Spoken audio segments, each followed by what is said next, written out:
it just has happened that in a period after which there's been a large increase in immigration, the ONS have found apparently 500,000 more people working. They're not saying those 500,000 are all recent immigrants. Okay, and then we're saying that productivity is going to increase by the end of the forecast, but there is a permanently below the October forecast. So we just wanted to dig a bit deeper into the permanent level and why it is permanently lower. Well, because the start point, if you take the ONS now numbers on GDP and employment, the start level is depressed. Now, we think some of that may be transitory, and some of it may be measurement error, and it's difficult to know how the ONS will change their view in the future of employment. What we haven't done is permanently reduce the growth rate of productivity, which would have depressed even more the level going 4 or 5 years down the road. So we've kept the growth rate more or less where it was. Some people would say it's too optimistic.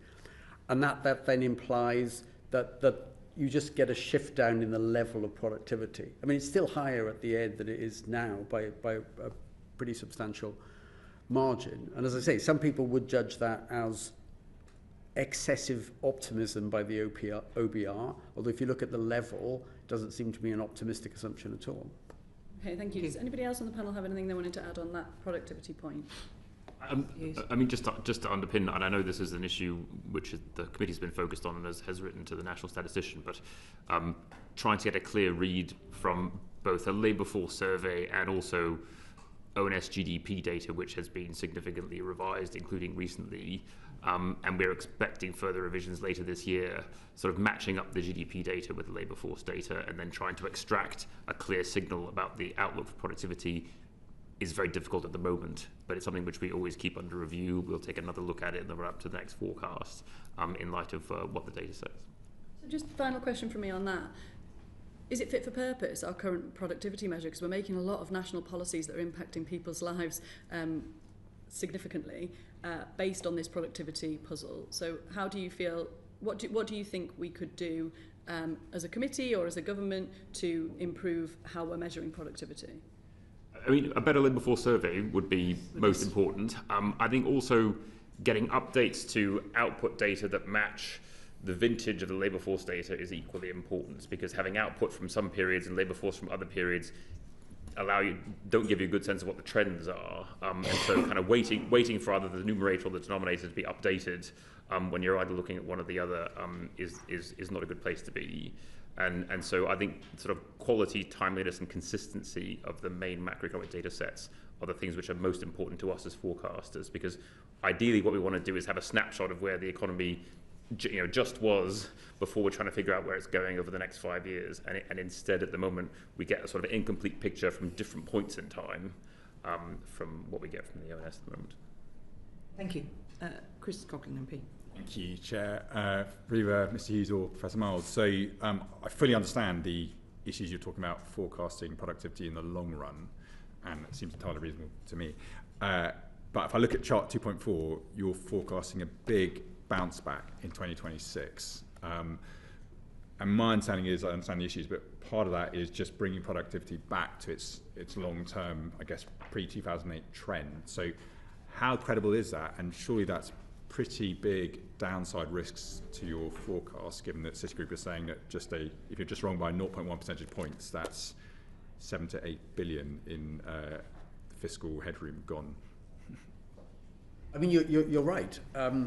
If there were no recovery in the rate of growth of productivity from the recent very low levels, apparently in 2023 and 2024 in particular, if there were no bounce back, by the end of the forecast horizon, I think instead of there being on our central forecast about £10 billion of headroom against the government's don't be incurred deficit rule, you'd be 40, 50 billion the other way.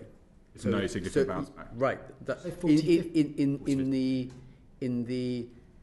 is if the growth rate of productivity, which was dismal for the last couple of years, just doesn't recover from that level. Yeah. So not only do you start 1 and a bit % down, but relative to October, you then grow at a slower rate as well. So you end up really substantially lower on productivity. that would mean that the current fiscal deficit would be something like 50 billion deficit as opposed to 10 billion, the right side of zero. So it's absolutely enormous. Yeah. Of course, if on the other side you said, okay, so the measured productivity looked pretty bad in 2024. We've had these new estimates from the ONS, but let's attach virtually limited weight, maybe no weight to that, and assume that the level of productivity by the end, 2029, is the same as we thought back in October.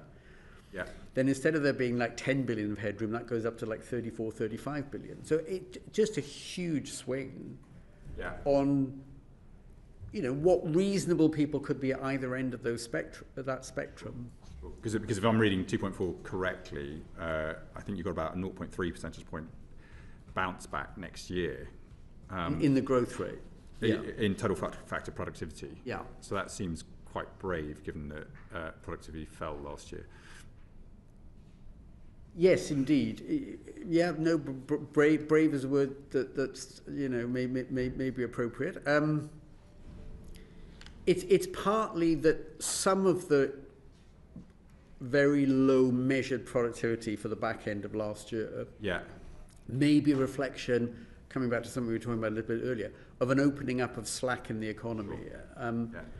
And getting rid of that slack, which happens over the course of our forecast, in a sense gets you back the lack of the opening up of the slack in the past. Now, it shows up as measured productivity, but it's not like some kind of breakthrough in inventions that suddenly increase productivity. It's really using up a bit of slack in the economy. Just to be... No, please. And just to be slightly more generous to the government, I know the government announced quite significant increases in both public investment and public R&D. Yes. Have you updated your fiscal multipliers and therefore your economic growth as a result of those announcements? And should you? Well, just coming back to the early question, the fact that we now think there's a bit of slack in the economy, and we didn't think that back in October, just means that we assume that the stance of monetary policy means that we get back to what you might call balanced position of neither excess demand or excess supply. And that allows all elements of spending, consumer spending, investment spending, net exports, to be a bit higher than they otherwise would be. So we kind of spread out the extra output across the main components of demand. That's how the model works. Thank you. Thank you, Mr. Coughlin. You and Yang, please. Thank you, Chair.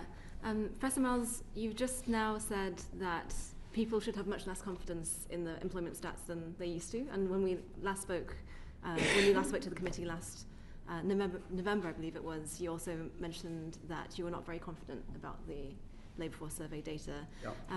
By contrast, when we saw the ONS as a committee, and the national statistician said to us that he was very confident about the data on inactivity. So I was wondering if you can square that circle for us. Well, I think it's been difficult for the ONS because the survey, which they've relied on for many years, has self-evidently become less reliable because the number of people who are answering the survey has fallen very substantially. And that then raises a question about whether you're getting what you might call a sort of sample selection bias, that there are certain sorts of people who just say, look, I can't spend 45 minutes filling in this survey. So it's not just that you've got fewer people, it may be that they become, in a way that's difficult to predict, a biased sample. And that's why I think the faith one can have in the statistics, which of course is never perfect for any statistics. They've got a difficult job, the ONS.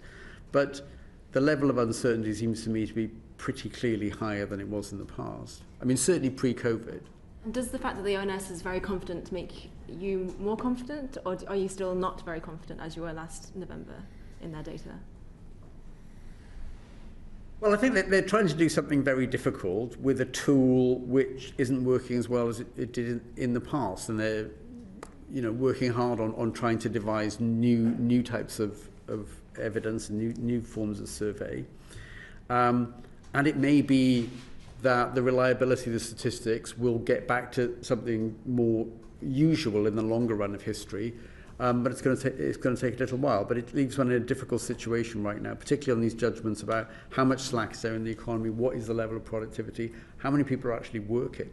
And how long in months or years do you think it might take before you are confident, or at least fairly confident in the data? I mean, I think it's difficult for us to judge. I mean, OBR, is a user rather than a creator of the statistics, so it's a question for the ONS, really. Mm-hmm.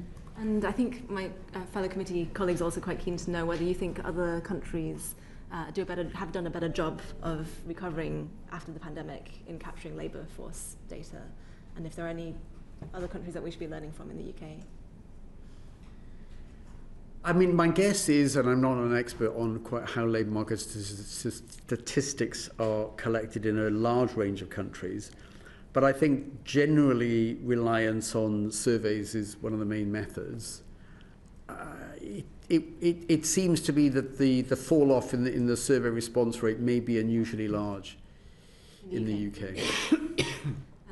I was wondering, Mr. Hughes, if you have any other responses to those I questions. think, just to say, we are in regular touch with the ONS on the labour force survey and kind of wider macro statistics. They do have a plan to move to this thing called the transformed labour force survey, which moves the data collection online, and which they are sort of piloting at the moment. And I know they want to move to, I think in about... We've looked into this quite a bit. I think in about 18 months. That may provide the long-term solution. In the meantime, what we tend to do is rely on a sort of panoply of data to try and understand what's going on in the economy. We also look to fiscal data to give us kind of real-time reads on things like inactivity. If people are showing up on inactive benefits, that gives you a sort of independent check on what the labour force statistics are telling you. RTI data tells you what's happening to things like employment, salaries. Real-time information. Real-time information that you get from HMRC. So we try and also take a read from fiscal data, and more generally, where National Statistics Institute seems to be going is to try and look at administrative data and kind of a wider range of data sources rather than simply relying on surveys, because it is the case that response rates have been falling around the advanced world. I would say that our sister committee, the Public Administration and Constitutional Affairs Committee, is going to be looking at this in more detail with. We're going to be doing a bit of collaboration on that, because it's obviously a serious matter.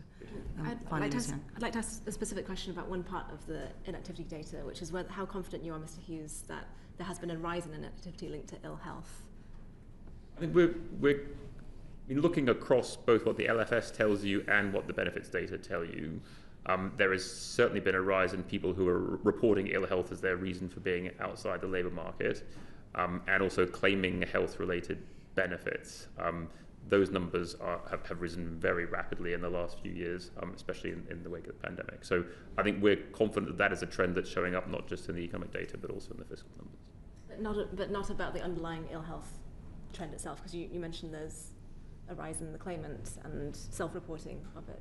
So when we looked at in our last fiscal risks report, we did a section on long-term health trends, and also when you looked at both self-reported as well as clinical measures of ill health, there used to be rising healthy life expectancy over time, and then around 2018 something happened, and people started getting older, but they stopped getting healthier years of age and just started getting more years of age in not great health.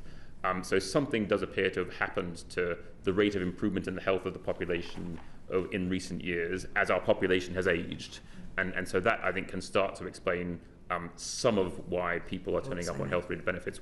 What's the puzzle that remains is that the increase in that trend does not explain the very steep rise in claims of health-related benefits. That growth has much outpaced what you see either in self-reported ill health or in more clinical measures. Thank you very much. Well, I'm going to go to Dame Harriet Baldwin, please. Thank you very much, Chair, and I'm going to go to Mr. Joseph, so give him a chance to speak, because I'm very struck by the fact that you were last in front of this committee 5 months ago. And since you came in front of the committee, there have been some quite big changes in terms of the economic and fiscal outlook. So the headline number that got a lot of traction last week was that growth has halved. But also there are things like inflation. You were expecting it to be 2.6%. Now you're expecting it to be 3.2%. Unemployment, you were expecting it to be 4.1%, now you're expecting it to be 4.5%. Borrowing over the forecast period has gone up by £47.5 billion. Interest rates are higher. The debt interest bill has gone up by £30 billion. You're expecting there to be more children living in poverty by the end of the forecast period. And today, households are expecting a big increase in their bills. And tomorrow we're going to be hit probably by tariffs. And so I just wondered, in terms of the difference between those two forecasts, what are the biggest things that you got wrong in that 5-month period? Was it that business confidence and consumer confidence took a bigger hit as a result of the budget, Mr. Josephs? Thanks. Well, maybe if I focus on the biggest changes in the fiscal forecast, which is the part of the forecast that I lead on. So compared to October, I think there are sort of two big drivers of the change in the fiscal outlook. So the first is that interest rates increased quite significantly compared to October. So we had around... More than the rest of the world, or in line with the rest of the world?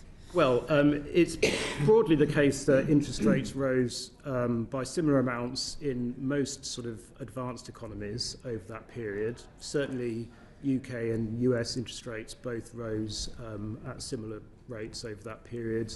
We've seen more recently quite a significant increase in German rates on the back of the announcements they made on defence spending. So a sort of broad international trend. UK rates rose a bit more than other countries at certain points. But that overall around 50 basis point increase in rates compared to October, and that on its own increased our borrowing forecast by about £10 billion over the medium term, and that on its own was enough to eliminate that per year or cumulatively. 10 billion by the 5th year of the forecast. So that on its own was enough to eliminate the headroom that the Chancellor had against her fiscal rule in October. And I think just illustrates the sensitivity now of the public finances to debt interest costs, reflecting the very high stock of debt that we have and exposure to interest rates. So that is, that was by far really the biggest factor that changed the fiscal forecast. The other important factor was that tax receipts this year have come in lower than we were expecting in October, particularly self-assessment corporation tax receipts. Some of that actually relates to, because those taxes are paid with a lag, some of that actually relates to activity in the previous year, 23-24. But we think, in particular, the weakness in corporation tax compared to our expectations in October does reflect the weaker economy and squeeze on profits being greater than we expected in October. And that weakness is essentially means that the sort of starting point for the receipts forecast is lower, and therefore reduces tax receipts across the forecast as well. There's a bit of an offset in the medium term because nominal earnings have been a bit higher than we thought, and that therefore increases the forecast of PAYE receipts over the medium term. I asked the same question then perhaps to Mr. Hughes. Did business and consumer confidence take a bigger hit after the October budget than you had put into your forecasts? It didn't behave the way we expected in October, in that it fell over the second half of last year. Some of that happened. Some of that was contemporaneous with us putting together the forecast, but came in too late for us to recognise it. I think there were a mix of factors that contributed to it, some of which were global, including just the uncertainty about what the new Trump administration was going to do to things like tariffs. And you've seen falls in business confidence around advanced economies, not just in the UK. I think that there has also been, over the winter, rises in energy prices again. It was a colder winter in Europe. That has a big impact on inflation and inflation expectations. So the pickup in inflation, I think, has also put a dent in consumer confidence and kept the savings rate higher than we would otherwise have expected. which just affects how much consumption there is in our forecast. So the momentum that we thought was going to carry on from 2024 into 2025 stalled over the second half of last year, which I think was also consistent with what looked like softening of both business and consumer sentiment. And we're already hearing speculation about tax increases in the next budget because people can see through some of these bad revisions in terms of the forecast, and they recognise that it's going to be hard for the Chancellor to do more on the spending side. They recognise that unless growth actually does materialise, there will be difficult choices when it comes to the budget. So are you seeing business and consumer confidence still continuing to react to that threat of tax rises later in the year? Or can you rule out the risk of any tax rises? All those are matters for the Chancellor rather than for us. We will forecast whatever the Chancellor decides to do in the autumn. It's certainly the case that when we put this forecast together, it was at a point where our uncertainty about the outlook was very high, partly for domestic and partly for international reasons. I mean, part of it comes down to just trying to interpret quite what the mix of output and employment data from the second half of last year and recent months tells you about the future. It was very difficult because of all the issues we've discussed. It's also partly because the international environment is very volatile and uncertain, very volatile interest rates. We will find out tomorrow what US tariff policy is and what that might imply for UK firms and our ability to trade with other countries affected by US tariffs. So there is an extraordinary degree of uncertainty about both the domestic and international outlook. And then on top of that, as Tom pointed out, the sort of single biggest moving part in this forecast was interest rates. Yeah. And interest rates have gone up and down by 100 basis points over a 6-month period. And when you've got a 100% debt to GDP ratio, we are just more exposed to interest rates than we were before, aren't we? We are, yeah. Very much so. So for all three of those reasons, the domestic outlook, interest rates and trade, we really emphasise the importance of looking not just at our central forecast, but at all of the scenarios around that as an indicator of where we might end up by the autumn. Thank you very much, Dame Harriet. Bobby Dean. Thank you. I'm just going to skip backwards slightly to the productivity conversation. There's just one bit that I'd like clarity on, which is about public sector output. We had some interesting comments from Andrew Bailey when he was in the committee last month, when he was talking about how productivity since 2019 could be 8 to 9% lower and as high as 17 to 18% lower in health sector alone. But he also reflected on how difficult it is to actually measure this, and that Britain might actually be a bit of an outlier in the way that we measure this. So obviously that could be hugely consequential to our overall productivity figures. I mean, do you have any views on that, about how reliable our public sector productivity statistics are? So we are better at measuring. So we do attempt to measure public sector productivity in a way that other countries don't, in the sense that they just value public sector output at cost rather than at the level of activity going on in different public services, whereas we make an attempt to ask the question how many patients were seen in a given day, month or year. So in that sense, I think we do try and directly measure public sector productivity rather than infer it by how much it costs to produce. And I think one of the hypotheses that we and I think the bank and others are interrogating is kind of what explains this very large slowdown, measured slowdown in productivity you saw over the second half of last year, and can that be explained by changes in the mix, the sectoral mix of output? If public sector productivity is lower than private sector productivity, and you've seen strong employment growth in the public sector, does that explain it? It's a hypothesis which we're all sort of interrogating. I don't think anyone can draw any firm conclusions about it at the moment.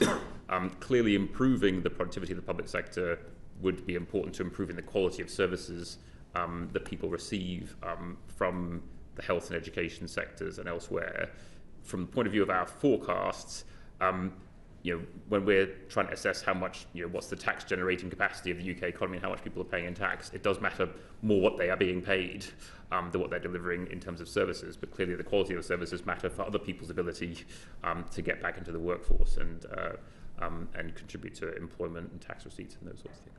Yeah, so just to be clear, I think it's good that we are trying to measure it more accurately, but it does make us different to others, and it just adds to the question mark again over whether Britain does have a unique productivity problem compared to others. Is this real, or is this measurement? Do you have any sense of that? When we looked at it, what you found over the course of the second half of last year, which again I think leaves you with more questions than answers, is that the slowdown in productivity was pretty broad-based across sectors, both public and private. And it included it included some big employers like hospitality. So it wasn't obvious that was the sort of slam dunk, as it were, to explaining the productivity puzzle. Oh, it's just the way we measure productivity in the UK, and it's just that we're better at doing it in the public sector. It does seem to be a mixture of measurement challenges, real effects, real sort of whole economy effects, and then possibly something around sectoral mixes. It's something which we will have a further look at between now and the autumn. Thank you. Thank you. Lona McAvoy. Thank you, Dame Meg. Just a very quick one from me. So just going back to GDP and the way that we measure productivity. So the household expenditure is the largest section of GDP. So is the productivity problem linked to the cost of living crisis and the cost of living crisis scarring? So we know wages are increasing, but that'll take a bit of time before people feel better off. So could we envisage a scenario where actually household expenditure goes up, people start spending more, people are feeling better off, and we see an increase in GDP because of that, which would then support a better productivity rate? I think it comes back a bit to the issue about slack in the economy. If what is holding back right now, to some extent anyway, economic activity, GDP, is that demand has fallen a bit short of the supply capacity of the economy, then anything that boosts demand will boost GDP. There may not be a big increase in employment, but it would show up in productivity.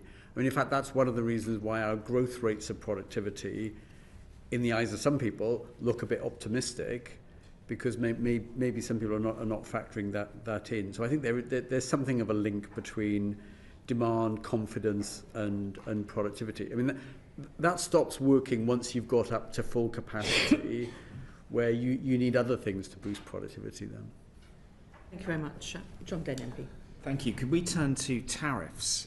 Last week, President Trump announced tariffs on car imports. If they'd been in your forecast, would all of the Chancellor's headroom have been used up already? I can do a quick one, but you go. So, I mean, just on that specific question, we looked at a range of scenarios around tariffs. Yeah. What the announcements on cars last week amounts to is sort of elements of that downside risk materialising. But we export, as of 2023 data, about £60 billion worth of goods to the US. About $6 billion of that, so 10% is in the form of cars. So that announcement didn't affect the whole of our goods exports to the US, but it is elements of that downside scenario that we had included in our forecast materialising, and we'll see whether more of it materialises. Is anyone who might be following Chart C in Yes. your blue book covers this? But I think the key issue, I mean, it's dominating the news today, is what effect will these tariffs have? And I appreciate it's in the context of ongoing conversations, and the business secretary is obviously anxious to say that we don't want to do anything that's going to precipitate a worse outcome. But when we look at your central forecast, given that's the one that's obviously most likely to happen, why did you exclude explicitly? You didn't include explicitly tariffs in it.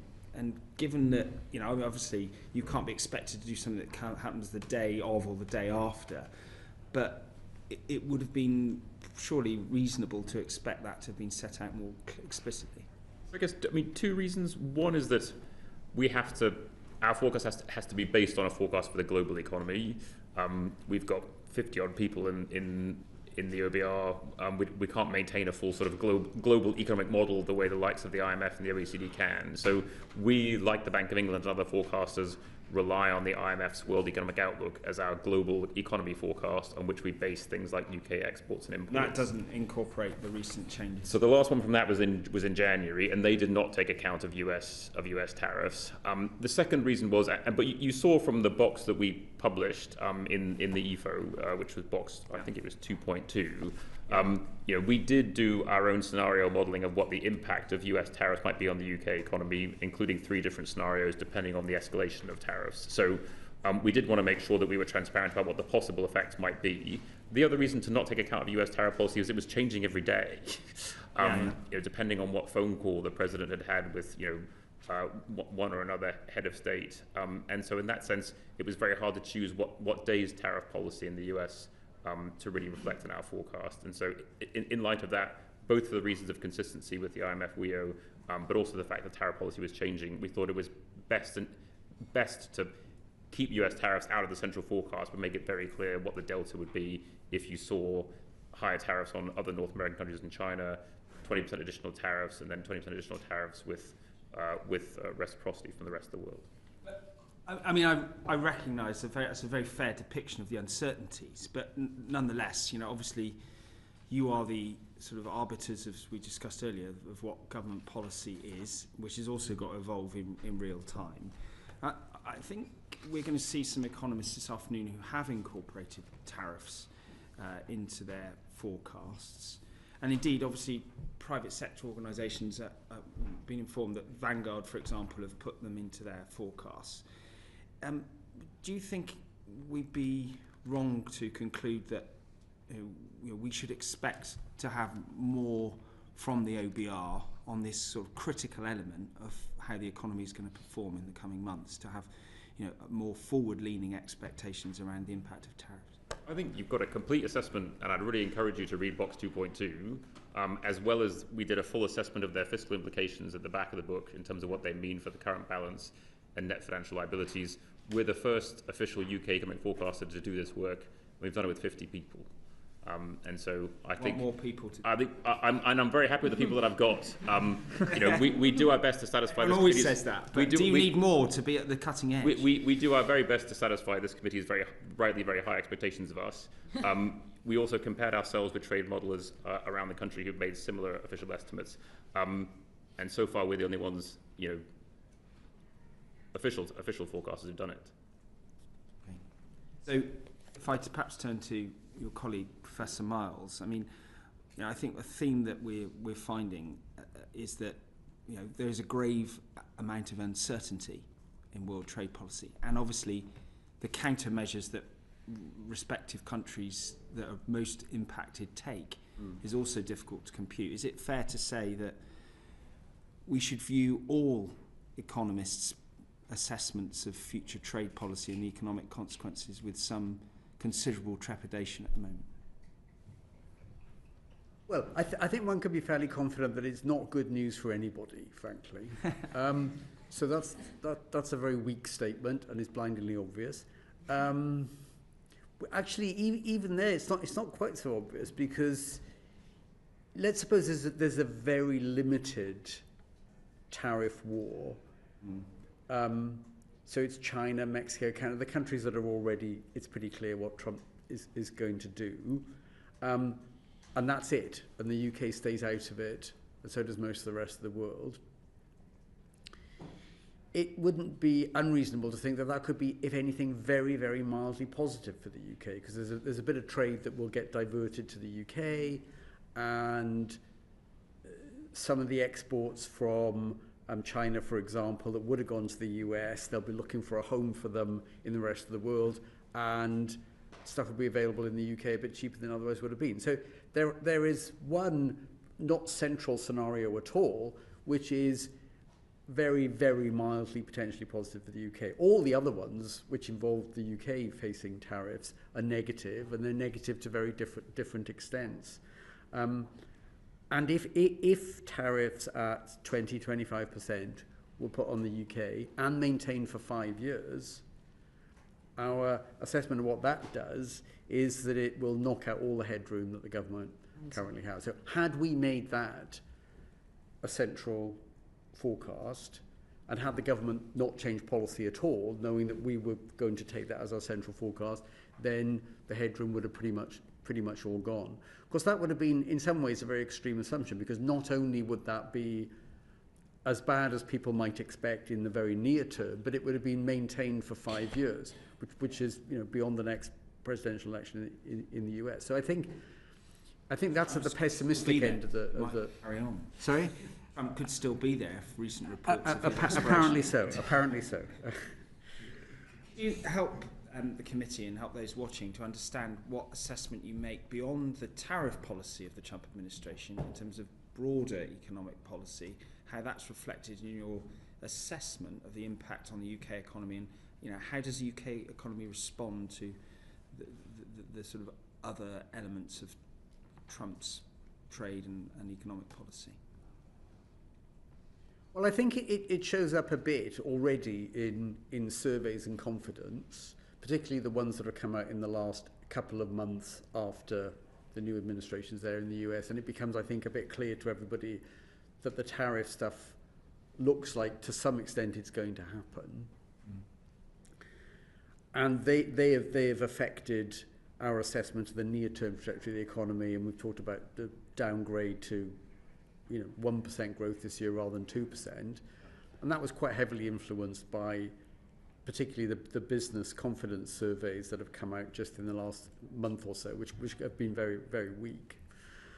Beyond that, I think it's very hard to come up with an assessment of what the impacts of government policy in the US might be, for the reasons Richard was saying. It's very hard to work out what they might be, and they change, not just by the week but by the day. Yeah. Can I just ask you as a last question? You mentioned the business confidence surveys then, and my colleague Dame Harriet Baldwin mentioned it too. Given some of them were too proximate to the autumn assessments you made, given the experience you've seen over the last 12 months, will you be factoring those into your assessments going towards the budget with greater interest in those surveys, given that they proved to be materially consequential to the actual outcomes of this spring assessment? I think it's fair to say that we always look at the surveys, which tend to tell you something about where businesses are right now and what they might do in the next 6-12 months, about hiring, about investment intentions, and that. So I think we were mindful of those in the lead up to the October budget. I mean, they just moved a lot subsequent to that. Now, in a sense, I think you're spoilt for choice in terms of interpretation of that, because there are a lot of things that happen, most of them which are pretty negative. Interest rates, energy prices, a growing realization that the US administration might go ahead with stuff that people had thought before, well, that's just noise, they're not actually going to do that. So what I would say is that we pay a lot of attention to them for the near-term outlook, but a lot of those surveys really are about asking companies and consumers as well, how do you feel right now, what are you going to do in the next 6 to 12 months, rather than, where do you think you will be 3, 4, 5 years down the road. They are material to the growth forecast that you're predicting for the next year. And yes, for the near term, absolutely. Yeah. Thank you very much. Well, certainly going to be an interesting forecast in the autumn, with depending what exactly happens tomorrow. Bobby Dean, MP. Thank you. Ms Hughes, I'd like to go back to the fiscal headroom question. I think the thing that struck everybody was the restoration to precisely the same figure that we had before. So it doesn't really look like the natural output of policy reforms that have been scored. It feels like that figure was targeted. Is that the case? Did the Treasury ask the OBR for a balancing figure and then they went away and found their way towards it? No. I mean, you'll need to ask the Treasury quite what they were trying to achieve, but our forecasting models are very transparent. The Treasury understand how they work. The policy measures which they used in the end have quite a direct effect on the level of headroom in the final year. So in that sense, the Treasury, we aim to be transparent, predictable, boring, and understandable. We're not in the business of trying to surprise anybody, be it the Treasury, be it markets, be it yourselves. And so we are very transparent about the mechanics of our forecasting and how they work, how they respond to changing different fiscal levers on the tax and spending side. So the Treasury do understand how our forecast will respond to changes in the post-measures picture, and you'll have to ask them why they decided to get the outcome which they got. Yeah, I'm sure we will ask them. I mean, in effect, though, if we're striving towards a similar figure, does that not de facto change what the fiscal rules are? Are we not actually just seeking for a 9 billion surplus? Would you expect to see the same happen again in the autumn, or? Again, it's a question for the Chancellor. one thing I would just stress is that that number is extremely small. Yes, 1%. It is 1% of total revenue and spending. It's in 5 years' time. It's akin to asking somebody who is on sort of average earnings to forecast how much they're going to be paid and how much they're going to spend in 5 years' time to the nearest £200. An awful lot can change in 5 years' time about your employment prospects, about your lifestyle choices, about the pressures on your household budget. And so trying to predict with that level of accuracy where you're going to end up is very unlikely to be successful. And so I guess on that, is that do you feel like this is a useful thing for everybody to be focusing on, this measure within 1% of overall spending? Do you think there should be more flexibility in that? Obviously, you could gain flexibility by having greater headroom, as you remarked earlier. There used to be much greater headroom traditionally in these forecasts, but you could also do that with change of rules. Do you think that would take some of the heat out of the public conversation around this if there was more kind of flexibility around this? I guess two things that we're at pains to try and do every time we present forecasts and wider publications is stress the uncertainty around our forecasts and the sensitivities to key judgments, as well as scenarios around key sources of uncertainty, as we did in this forecast around productivity, interest rates and trade, and really try and draw attention to the fact that, you know, we know better than anybody how uncertain the future is and how likely our forecasts are to be wide of the mark in one direction or another, and the importance of understanding what might drive that and think about how you might respond if you end up in those different situations. I think the second thing which we try and really stress is that in addition to doing medium-term forecasts, we also do longer-term fiscal projections, which in many ways tell you some more important things about the outlook for the public finances, which is, you know, in the face of an aging society, with all the pressures on the public finances that generates, public policy and public debates about public policy need to also respond to those longer term trends, not just where the economy might be headed in a given 5 year period, which can depend an awful lot on what are essentially transient factors, be it the level of interest rates, the cyclical position of the economy, what a particular US administration is doing. Thank you very much indeed. John Grady. Yeah, thank you very much, Dame Meg. Just continuing the discussion on headroom. Mr. Hughes, in your presentation on March this year, you said, the spring statement breaks a historical pattern of asymmetric policy responses to forecast changes in which windfalls were generally spent, but shortfalls were not fully made up. So against that background, do you support the Chancellor's approach of confronting the reduction in headroom immediately in this way? We don't endorse any policy decision by the Chancellor, but I think the point I was making was that, you know, from the point of view of forecasting the public finances, in a world where shocks are inevitable, how policy responds to those shocks matters for the accuracy of your forecast and the likelihood of actually a government meeting its fiscal rules, which is the thing which we ultimately have to assess. And if governments have an asymmetric response to shocks and they spend upsides but they don't adjust for downsides, then you will end up in a different place from where you are forecasting. And so from the point of view of, we get lots of criticism for our forecasts turning out to be wrong. Well, one of the reasons why they turn out to be wrong is asymmetric responses to shocks. Governments spend windfalls, but they don't adjust for, we don't have a good word in English for the opposite of a windfall, but when you know, for downsides. And so for that reason, one thing that provides you with, can help secure the trajectory of a given forecast and reduce the risks around a given set of fiscal rules is if the policy reaction to a deterioration of the forecast is as symmetric as the policy reaction to an improvement against the forecast. And I suspect, were you looking at your own finances, you would try and adopt a symmetric approach to such shocks and windfalls, wouldn't you?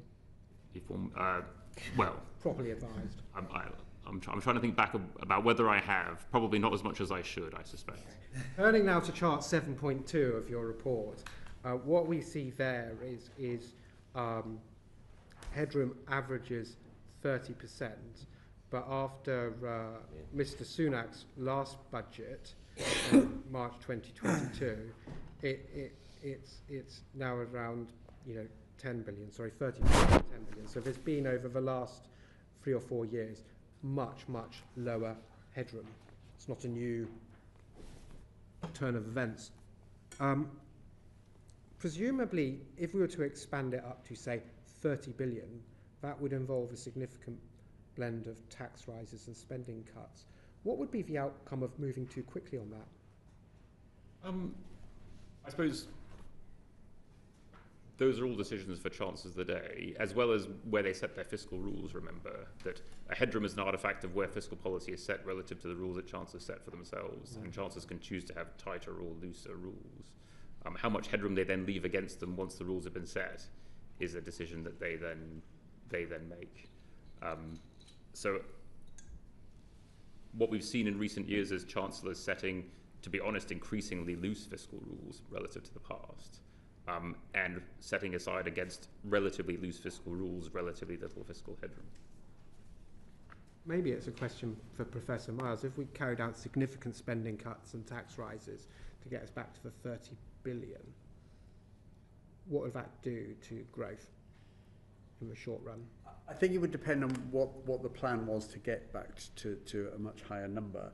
So the number at the moment is, a number in 5 years' time. Yeah. So a policy that sort of gradually had lower spending and some combination of that with higher taxes and mainly happened beyond, let's say, 2 years, and it was a 3, 4, 5 year program, would have a lot less of a negative impact than if you said, right, we're going to try and get to a current surplus, a current fiscal surplus by the end of this year. And that would be sort of pretty dramatic increases in taxes, cuts in spending. So the 5 year horizon, and it's 5 years at the moment, it's planned to become shorter, and it will become 3 years within a couple of years. Does mean that you could have quite a material impact on headroom without having to sort of slam the brakes on the car right now. And if you slam the brakes on, that will be damaging to growth. Yeah, slamming the brakes down generally is going to do a bit of damage somewhere. And then the other thing some people are saying is the government should just increase borrowing. What would be, Professor Miles, the risks of increasing borrowing and an associated change in the Chancellor's rules? Well, I think the risks are, and they're very difficult to judge because you have to sort of get in the mind of the people that might buy gilts, or rather actually trying to get in the mind of people who would decide not to buy gilts if they thought that the government was going a bit soft on fiscal rules by borrowing a lot more. I mean, the government's going to have to issue a lot of government bonds, gilts this year anyway. I mean, something like £300 billion. Historically an extremely high number, both absolutely and relative to GDP. And it probably has to do, substantial amounts of issuing new gilts next year as well. And that's before you factor in the Bank of England running down its stock of gilts that it's bought. So one way or another, the UK government is going to have to sell an awful lot of government debt over the next few years. And the risk, and of course, nobody who buys gilts has to buy gilts. People can decide, well, I don't feel quite so confident about the UK. I'll buy them at a price, but that price is not an interest rate of 4.5%, say, on gilts. It could be 5 or 5.5. And with the stock of debt as big as it is, that has a material impact on the fiscal position. So I think one can see why a government might be wary of, we'll just borrow some more because we've had a bit of bad news, and don't adjust on other margins. And if I've got this right, if the government borrowing costs increase, so it's 5.5%, for example, that would feed through to the public finances quite significantly because we've got a large amount of debts, it's almost 100 to GDP, so we're quite unlike Germany. Yes. But also, because of the way people price private sector debt and equity, it would increase the cost of debt and equity for businesses developing houses or investing in wind farms, for example, which would feed through to consumers. And it could be very damaging for economic growth. Have I understood the broad contours of this issue correctly? Yes, I think you have. I mean, a generalised rise in the level of interest rates is not just going to affect the government payments on the outstanding stock of debt. It's likely to have knock-on effects on the cost of borrowing money for households on mortgages, for companies borrowing through the banking system. So it's not just the impact on the government fiscal position. So if I've got a family who've just bought a house in Mount Vernon in my seat, it's in their best interests from a point of view of their mortgage rates that the Chancellor of the Exchequer does not radically increase borrowing. Well, I think it's in everybody's interest as the Chancellor of the Exchequer and the government is wary about the potential knock-on impacts on the cost of borrowing. It would depend on what your constituents' mortgage situation is, whether they'd fixed the rate for a long time or not. But chances are they probably haven't fixed it for 5-10 years. It might be just a couple of years. So 2 years down the road, if it were the case that gilt yields and the whole level of interest rates were 50, 100 basis points higher, and I'm not saying that's going to happen, but if it were to happen, I mean that's going to affect their cost of their mortgage when they remortgage.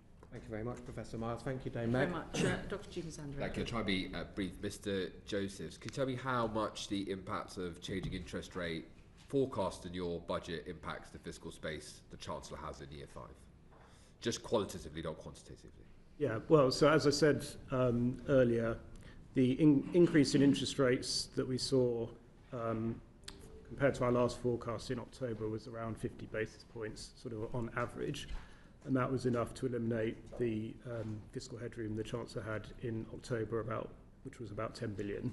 Looking forwards, we've got some sensitivity analysis in the book which shows that a 0.6, 60 basis point increase would be enough to eliminate the headroom. And how does the OBR forecast interest rates? Well, we take market expectations. And on that, there's been quite a lot of volatility in market expectations recently. I think 0.5% of the standard deviation. Do you think that change in interest rates might be noise rather than signal?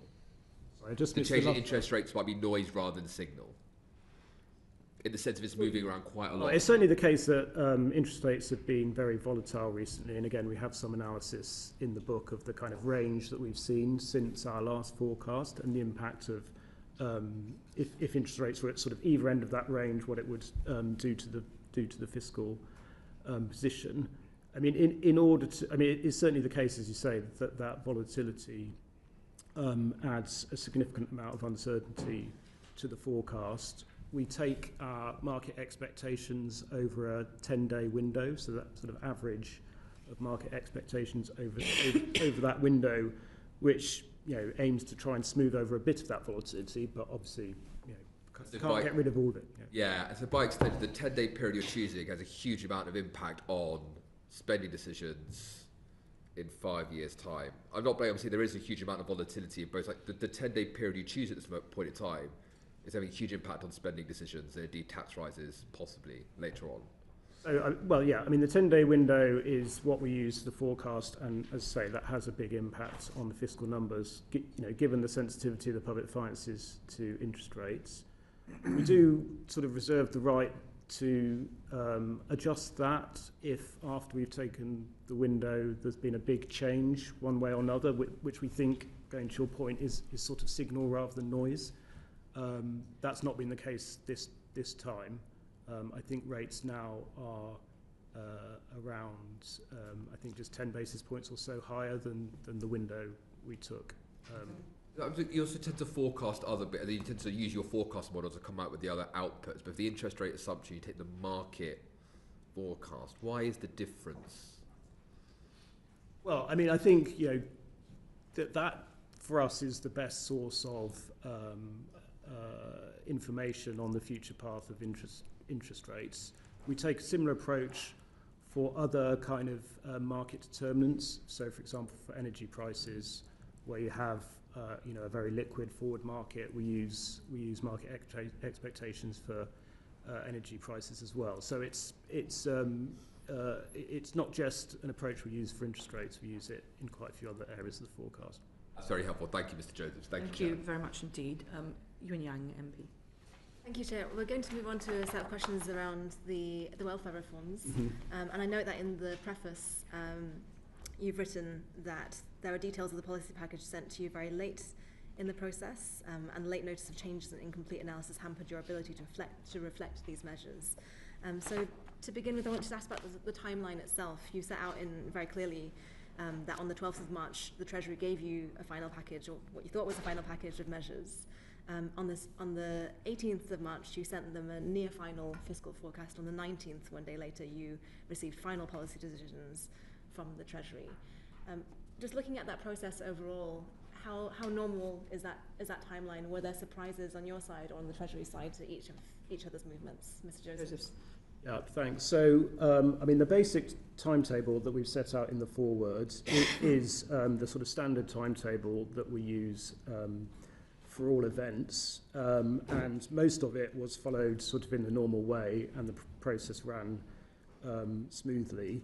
The exception that we've highlighted in the forward was just on some of the welfare reform policies, where the information on the costing of those policies we received later than is normal.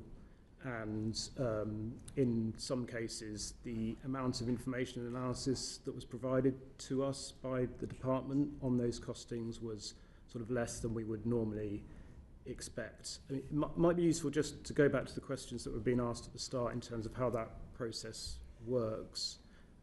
So policy costings, i.e. the impact of policy on the fiscal numbers, what we call the sort of direct effects, those are produced by government departments and owned by government departments, the department responsible for the policy. And our role is to certify that we think that costing is reasonable and central.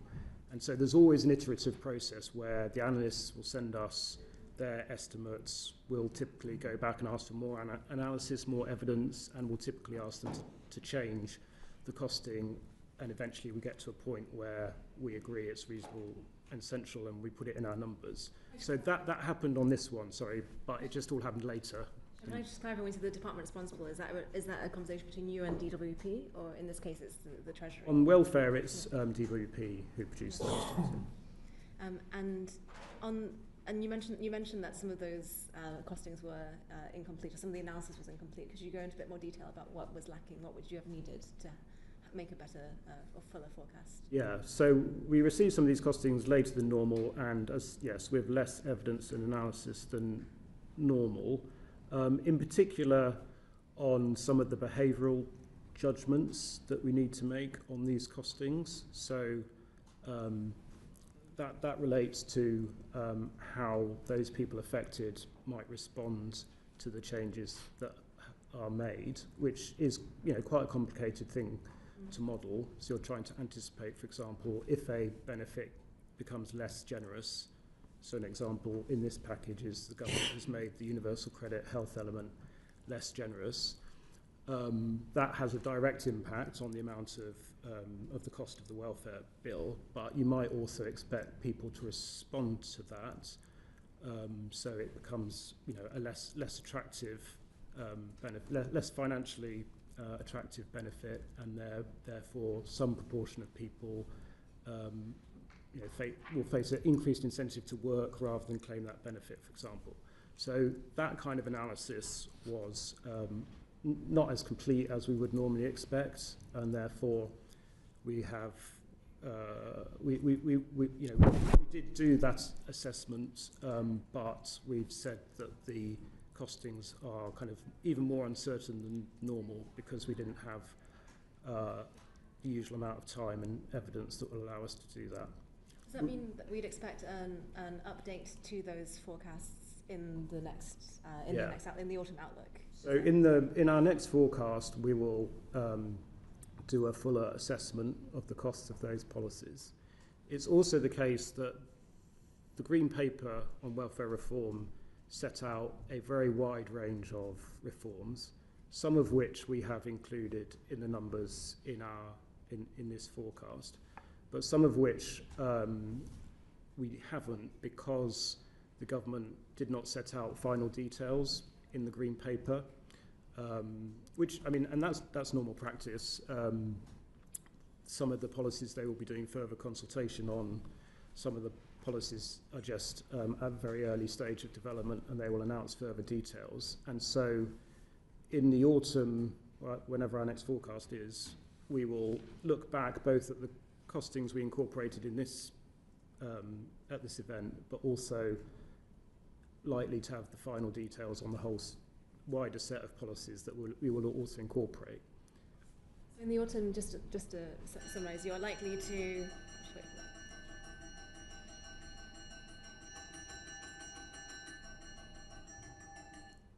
Carol. So in the autumn, you're planning to bring the forecasts related to the employment support package, which was not scored this time, and then also related to the behavioural changes and other parts of the welfare packages which didn't come in sufficient detail. Yeah. So is that the right? So I guess there's a couple of different elements of this. So there's the direct impact of these policies on the public finances. There's also the indirect effect, what we call the indirect effects on the wider economy, and in particular, in this case, the impact on employment and labour supply. And we did not make any assessment at this event of the impact of the welfare reforms on labour supply, because, again, we were not provided with enough evidence that enabled us to do that, and we didn't have time to do an assessment ourselves. So we will do that in the autumn. Again, as I said, also once the wider set of policies have been finalised, will allow us to do the sort of a full job on that. Do you plan to publish any analysis of welfare-related changes before the autumn? I note that in previous summers you've also published papers describing the overall trends. I don't think we've got any plans at the moment to do that. I mean, I think, as I say, some of the timing on this depends on the point at which the government finalises some of its policy decisions on the wider package.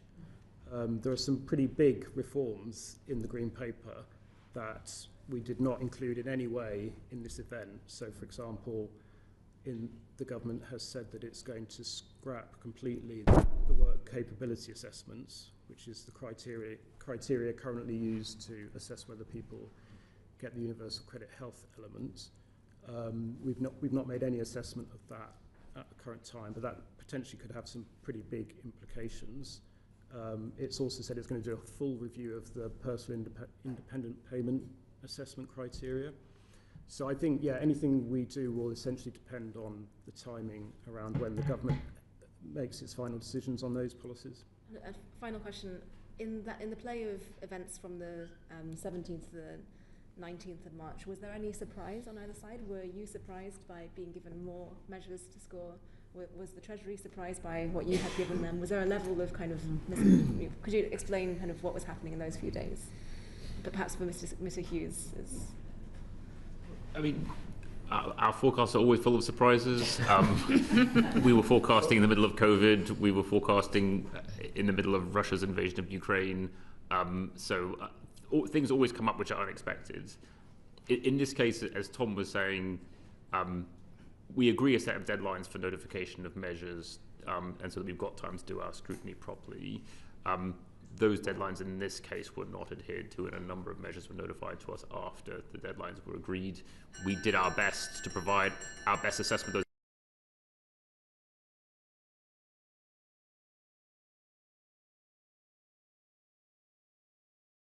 those. Said the Treasury knows how our forecasts work, and Mr. Josephs, you've lent very heavily on the word normally, and it's later than normal. I haven't quite added up how many times you said that.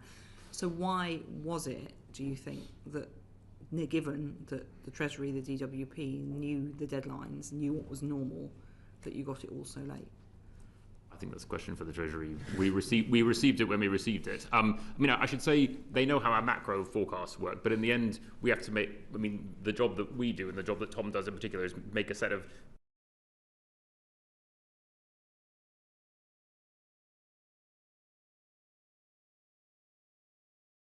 I mean, we have a pretty consistent track record that people can look at about how we treat different kinds of tax and spending changes, and wherever we can, we try and be as transparent as we can about explaining how those judgments work, what models we use, what elasticities we use to estimate different behavioural responses.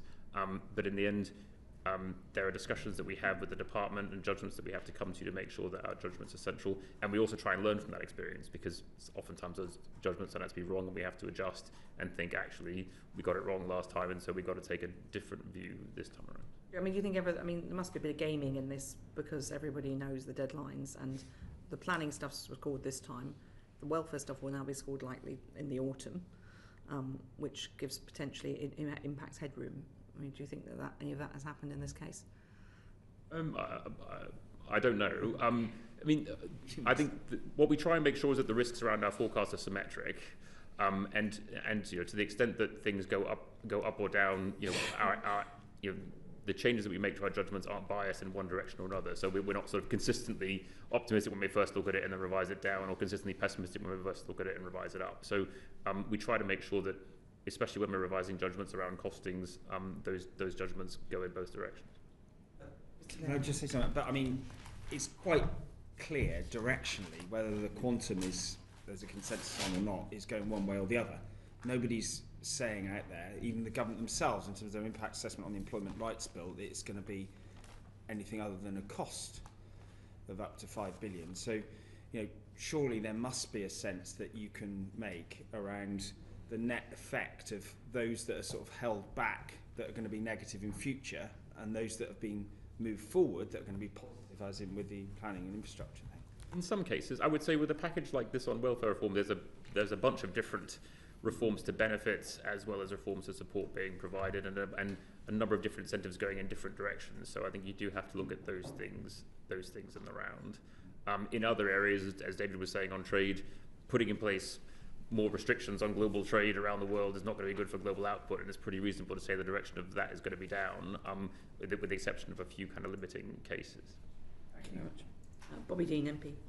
Yeah, just probing on this a little bit further. So your answers around the uncertainty of the indirect effects, particularly on the labour market, is similar to an answer the Chancellor gave me last week in the response to the spring statement. My question to her, and I guess my question to you, is whether it could also go in the other way, because the idea of the Chancellor's pitch is that this is going to end up with more people in work, so actually this is going to end up having an improvements to the country's finances overall. By the time you get to the autumn forecast, things should look better. But are there risks going in the other direction, impacts on public services or so on? So specifically on the welfare reform package, as I said, we have not made an assessment at this point of the impact on employment. And I think it is difficult to say at the moment what the overall impact would be, because there are different parts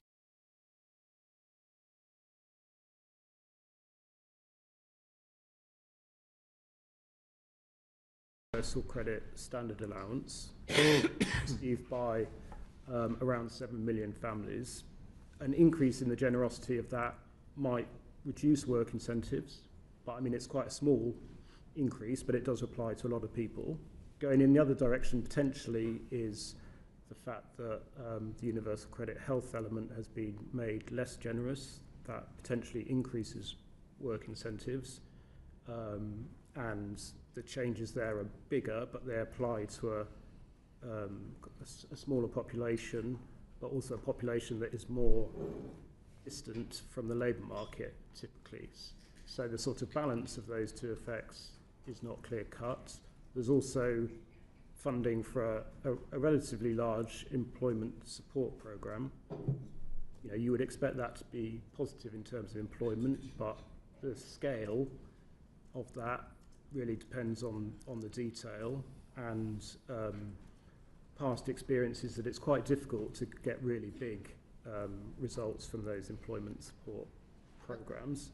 And then, as I said, there are also just a lot of other elements in the Green Paper where the government has not finalised the reforms yet, and so it's very difficult at this point to gauge what the employment impacts might be. So that's why at this point, we've not done an assessment, and I totally understand you haven't done the full assessment. I'm just trying to get a sense of the direction. You said there is pressure in both directions, but it feels to me that in the net it should end up being, I guess, positive for the public finances overall, but maybe not to a large extent. Or do you think there is a risk that this could end up declining the headroom by the time you look at this? When you say positive for the public finances, it's certainly the case that the package has generated, quite significant saving in welfare costs.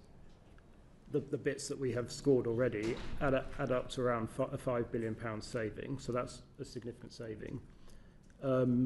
But the wider employment effects and then the knock-on that might have to the public finances is where we're saying the net impact is unclear. Yeah. And is that at all to do with the fact that the large bulk of the savings have been driven by changes to PIP, which obviously isn't exclusively people out of work? It kind of applies to people in and out of work. So does that add greater uncertainty about the employment benefits? I guess I push on this because a lot of the press coverage we've seen over the last week has been betting big on the fact that actually these welfare reforms are going to drive lots more people into work and it's going to have a substantial impact on the economy. So the changes to PIP, personal independence payment, are the element that's had the largest fiscal saving. Yes. Essentially making the criteria to become eligible for PIP more difficult in the future. And our current estimate is that around 800,000 people who would have been eligible for PIP will no longer be eligible for PIP over the 5 years. Again, I mean, the impact on employment of that we have not assessed. Yeah. And it is difficult to make an assessment because, as you say, it's not a work-related benefit. And obviously, a large proportion of people who do have claim PIP are quite distant from the labour market. Yep. Okay, thank you. Thank you very much. Luna McAvoy, MP. Thank you, Chair. I just wanted to come in on the 800,000 figure. So in your 2024 Welfare Trends report, which I actually thought was a fascinating read, read it a few times to get my head around it, it explained about people and the increases to claimants coming from often transitioning from legacy benefit systems, and how the numbers seemed to total a higher number when it was explained on a graph. You could see that those people were already in the system just under a different benefit name. I just wondered if, with your 800,000 people being affected who would have been eligible for PIP but are no longer eligible for PIP, is that based on the trajectory including those legacy benefit increases, or with the legacy benefit increases taken away? Well, so the Welfare Trends report, which I'm very glad you enjoyed, was focused on incapacity benefits primarily rather than PIP, although we did include some analysis of PIP in there as well. And there has been over the last few years a kind of transition from the previous system essentially to universal credit. So I think what you're referring to there is there was a big transition from people on the old benefits into universal credit. But in addition to that, what that report shows is there has been also a big increase in the underlying number of people on the caseload, in addition to that transition. And as Richard was mentioning earlier, there are a number of probable drivers of that. It seems quite likely that part of the reason is that the underlying health of the working age population has declined. The working age population is ageing due to demographics, but also there is evidence that even amongst younger population, issues such as mental health conditions have increased over the past few years, and that's probably driving some of the caseload increase in the forecast.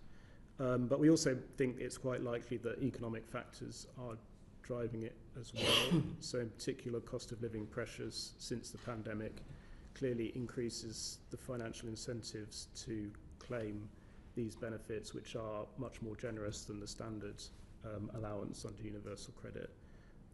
And what the Welfare Trend Report also shows is that it's also quite likely that just changes in the operation structure of the system have also contributed to that. Yes, so I thought that was very interesting how, I think in chart 3 in that report, it said that 20% were new people. So new people actually claiming, and the other changes in the increase was due to, the biggest significant one from 2018-19 to 23-24 was due to a lack of drop-offs, and I wondered if you could elaborate a little bit on that. Yeah, so this is the increase in the caseload roughly since the pandemic. As you say, what that analysis shows is that a small part of it is just more people putting in claims, but the bigger part of it is two things. One is that fewer people are dropping out during the sort of assessment process, and the second is that approval rates are basically higher. I mean, it is difficult really to understand why those things are happening, and we're hoping we can do some further work on that with more data from DWP. I mean, it could be because, going back to the point I was making earlier, people are coming with worse health conditions, which means that they're less likely to drop out and the approval rates are likely to be higher. But I think it seems likely that is not the only driver, and that there are also just other factors within the kind of operation of the system that have been driving that trend as well. I mean, financial incentives is also like potentially a driver of that. I mean, if people have more of a financial incentive, again, they are potentially less likely to drop out, and I'm sure the financial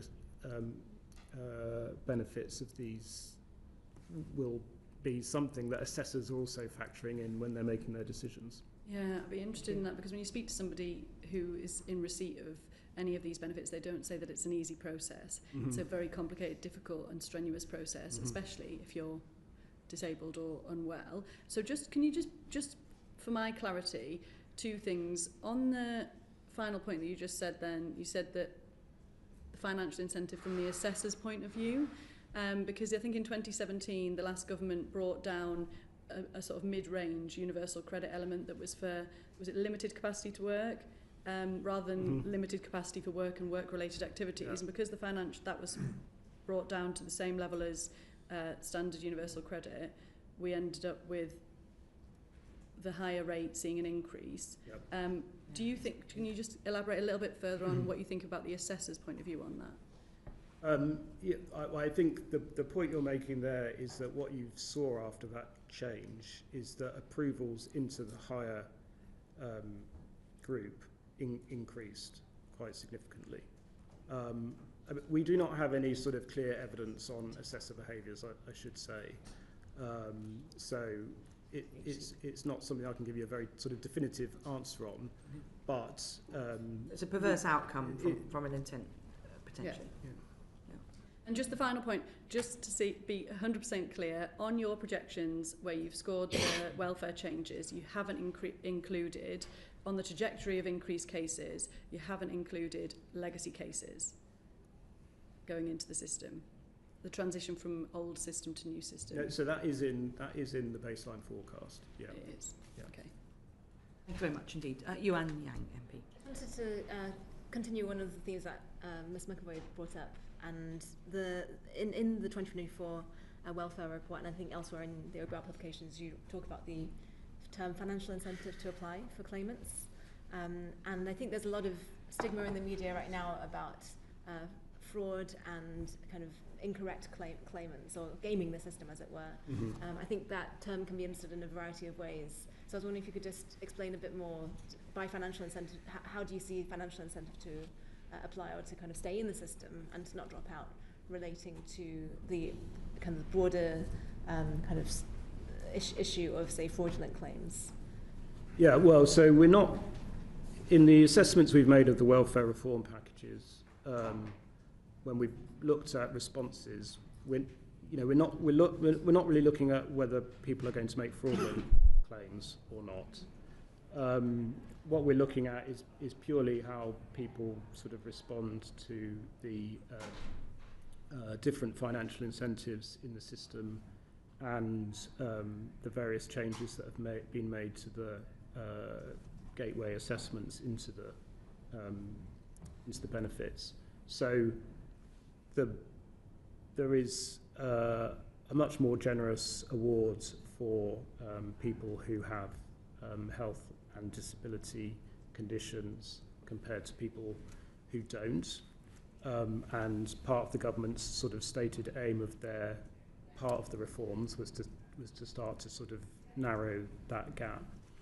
I guess the the area where this was the sort of biggest consideration in the assessments that we made at this event was around the impact of the changes to the personal independent gateway criteria, where essentially the government tightened the criteria to make it more difficult for people to become eligible for the benefit.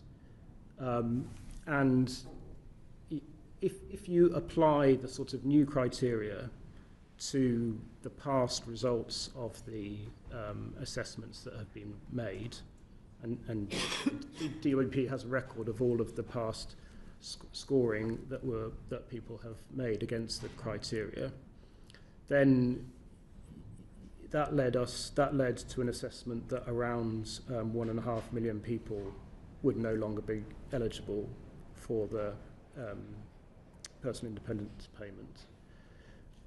But we then assume that in the future, people will respond to the new criteria, given the financial incentives, and that people, will be able to bring forward new evidence and demonstrate that they are able to meet the new criteria, which they might not have done in the past. So people will put more work into getting the right doctor's assessments and so on. So there's no claim from the OBR's behalf of that evidence being mistaken, but that people will be driven. Yeah, I say we're not. This is not about sort of fraud. It's about people's incentive to provide evidence and the assessments that they make of themselves and their conditions against the criteria, the sort of advice they might receive on that. And again, also a bit about how assessors might respond. Because the criteria are ones on which, a judgment needs to be made. It's not a kind of clear-cut division. It leaves room for a lot of judgment. And that, as I say, is like we think will lead people to...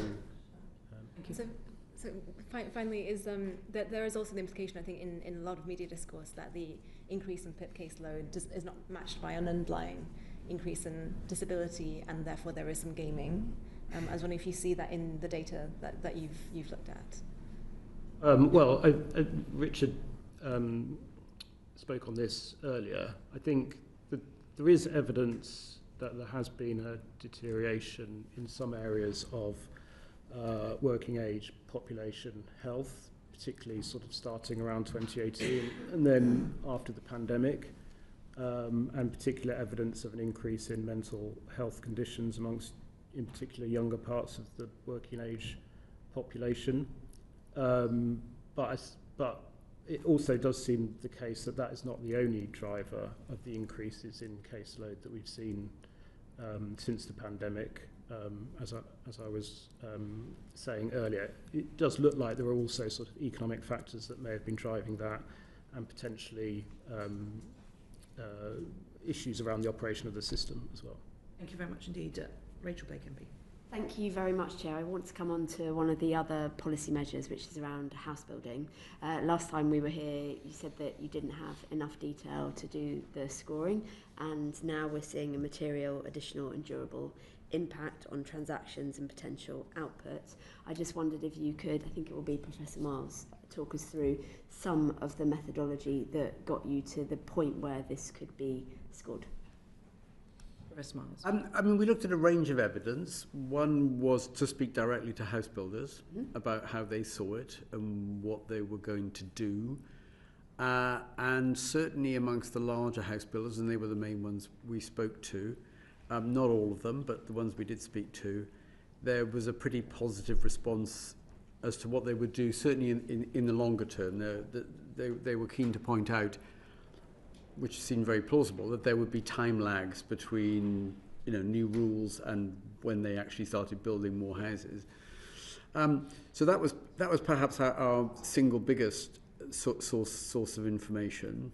Can I just pause you there? Sure. So what happened between them saying, yes, we quite like this, and you able to put some numbers to it? Well, we got some detailed information about where grey belt land, i.e. land that was previously green belts and you really couldn't hope to develop it. Where grey belts might be, and the incentives, just numerically, money-wise, what incentives there might be if land that you couldn't build on now became available. And those incentives look pretty strong, depending on where you were in the country. I mean, they were stronger in the southeast than they were a long way away from the southeast. We had a sort of long, hard look at capacity constraints in the residential construction sector, which in the short term seem very material, and they add up to a kind of time lag where essentially our central forecast was that you got very little boost to house building this year and not a whole lot next year, and it really was backloaded to the sort of years 3, 4 and 5 in our forecast horizon. But it seemed pretty clear that whichever way you looked at it, if as was very likely to be a side effect of the new planning rules, there was land, particularly in the southeast, that you just hadn't been able to have a hope of building on before, that now there was a realistic prospect of doing it. Given the difference in the value of land, if it was, let's say it's agricultural land, relative to what it would be if you developed it as housing, I mean, in principle, there's a very big incentive now. And you know, I think we've probably all heard for several years house builders saying we're held back by this aspect of the planning system or that aspect of the planning system. The quantification of how big and how quickly it comes through is something about which, you know, it's difficult to be very precise. And our numbers are that by the end of the forecast horizon, which is 5 years down the road, something like 70,000 on our central estimate more houses will be built than otherwise would have been built. Do you anticipate scoring the planning and infrastructure bill? I think it depends what detail we get on it. I mean, the residential stuff was much more developed, and it was very clear what some of the rules were. We're not in the same place on the infrastructure stuff. When we get more detail, we certainly will look into that. So it's feasible that development corporations might be scored, because they would, in terms of decision making, they could move forward development quite. Yeah, I mean, we're you know, open-minded once we get more detail on the thing to look at it and see what size of effect we might get. And there was a particular element to the overall market that I wanted to get to with you. So in London in particular, £4 million a day is spent on temporary accommodation, which is private rented accommodation that local authorities lease. Is it possible for you to forecast and to model the impact of a reduction in that in terms of any positive growth, or is that... So a reduction in which elements? Temporary accommodation. In temporary accommodation costs. So that's a do you mean as a side effect of the planning reforms? I take it it's not... Yes, in the sense that we have an estimate of how much lower house prices, and therefore rents, are likely to be as a result of building the houses. Yes, it is. Now, because although it's quite a big impact on the number of new houses built, the impact on things like rents and house prices depends on how much you move the stock of housing. Yeah. And because obviously the flow of new house building is small relative to the stock, even though you have a material impact on house building, on the stock, even 3 or 4 or 5 years down the road, it's not an enormous impact. Therefore, the house price and rent knock-on impact is pretty small. It builds up over time. I mean, it'll be bigger in 10 years than it is in 5 years, and it's bigger in 5 years than it is in 2 years. It would be fair to say that impact on rents, that's the closest that you would get to, and the cost of local authorities, cost to local authorities, isn't something that's at the moment played into your modelling.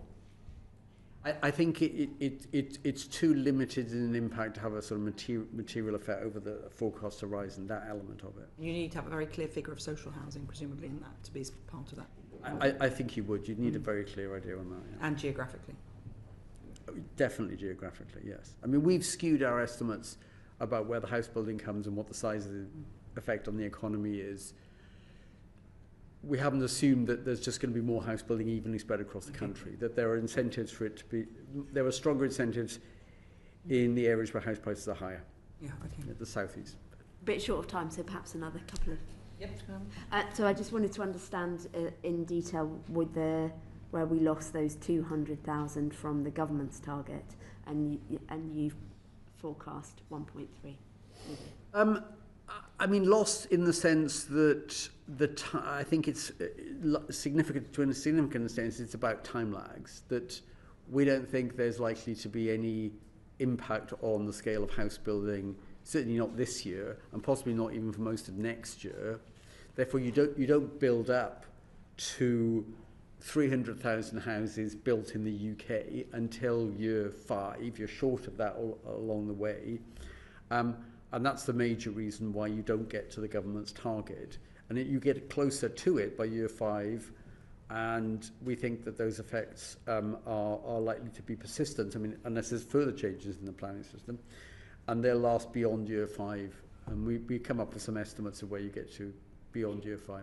Are you able to determine whether it's more in terms of land supply or the capacity in the sector, or is it an aggregate of those two factors? Because obviously you can move capacity in the construction sector more easily. I mean, it's the effect of both things combined, in a sense that, you know, if you have more land but there isn't the capacity to build houses, that's what holds you back. If you've got the capacity to build houses but you just can't have the land with the permission, that's going to hold you back. In the very short term, the time lags are both about getting the permission and about building up capacity in the industry. I mean, once you look beyond a few years, even though there may be shortages at the moment of people in the construction sector with the relevant skills, you then start trying to address questions about apprenticeships and training people. And that's likely to be, I mean, if house builders believe that these are the new rules of the game, they're more likely to expect stronger demand in the future, more willing to take on apprenticeships and train more people, which they might not if there hadn't been the planning reforms. Thank you very much. Thank you very much indeed. I just wanted to go back, if I could, Mr. Hughes, to the issue of the released information about your forecast. When the final submission was sent out, about 102 officials, mostly officials from the Treasury, ministers, 6 special advisors, the head of the special advisors office, who may be a civil servant. I mean, some SPADs are civil servants technically, but I think they're a slightly different category, and some press officers were included in that list. But prior to the leak or release of information on the 11th of February, among the meetings you had 4 that included special advisors. Was that the same special advisor at every meeting, or was it a different mix of those 6 people? I'm trying to think back. We had 2 meetings which included special advisors alongside officials, and then 2 meetings which were with special advisors and ministers. My recollection was it was all the same special advisor, but it was one special advisor. I believe so, yes. Okay. Are you able to tell us the name of that special advisor? I think you could ask the Chancellor, who was in meetings with her. And an email, just for record, an email went out on the 7th of February, which didn't actually copy in any special advisors. It's just differential. We've had 15 years of the OBR. There's never been a leak of information. And you're very clear it's not from your team. I'm very confident. We've obviously been asking the Treasury about this as well, just to get that on, helpful to have that clarified. And just to be clear that while we've been sitting here, the UK Statistics Authority and the Cabinet Office have announced a review led by Sir Robert Devereux of the UK Statistics Authority. So this is an issue that we are pursuing with our sister committee. And I think it's been a really useful session, so thank you very much for your time. In summary, we've heard that various Chancellors' decisions to leave themselves very little headroom means that much greater attention is paid to small changes in your forecast. We've heard, as we have heard from the Bank of England, that the uncertainty around the ONS data is affecting your forecast. So the review, I think, is welcome to us all. And we've heard, of course, that a 50 basis point increase in interest rates was sufficient to use up the Chancellor's headroom. So we're working on quite small margins here. And also, an area of interest to us before this, and thank you for your answer on it, the Treasury missed the pre-agreed deadlines for submitting policy changes, which prevented you forecasting or including the changes in your forecasts. Even when these are clearer, we heard from Mr. Josephs that there are challenges in determining the impact because of the complexities of interactions with the welfare changes. So that's something to watch in future. But thank you very much indeed for your time. The transcript of this session will be available on the website uncorrected in the next couple of days. Thank you very much indeed. Order, order.